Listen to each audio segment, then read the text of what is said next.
যে নারী প্রতিদিন সকালে ঘর ঝাড়ু দেওয়ার আগে দুইটি কাজ করবে ওই নারীর কপাল খুলে যাবে।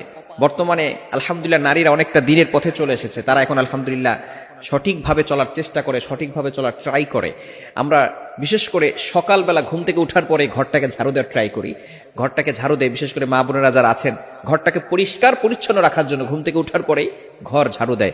এই ঘর ঝাড়ু দেওয়ার আগে কিছু কাজ করতে হবে। দুইটি কাজ যদি নারীরা করতে পারে ওই নারীর কপাল খুলে যাবে। এক নাম্বার হচ্ছে ফজরের সালাত আদায় করা। ফজরের 2 রাকাত ফরজ নামাজ আছে না নাই? ফজরের নামাজ কয় রাকাত? মোট হচ্ছে 4 রাকাত, 2 রাকাত সুন্নত, 2 রাকাত ফরজ। নবীজি সাল্লাল্লাহু আলাইহি সাল্লাম জানিয়ে দিয়েছেন সহিহ মুসলিম শরীফের হাদিস, যে ব্যক্তি ফজরের 2 রাকাত ফজরের নামাজ আদায় করবে আল্লাহ পাক রব্বুল আলামিন তাকে জিম্মায় নিয়ে নেবেন। ওই ব্যক্তিকে দুনিয়ার কোনো শত্রু কোনো ক্ষতি করতে পারবে না।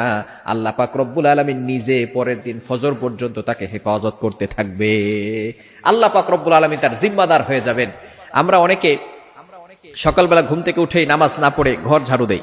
ঘর ঝাড়ু দেন, তাতে কোনো আপত্তি নাই, পরিষ্কার পরিচ্ছন্ন থাকা ভালো। আত্মহুরু সাত্রুল ইমান, পবিত্রতা হচ্ছে ইমানের অঙ্গ। কেননা বিশেষ করে বাংলাদেশি মা বোনেরা যারা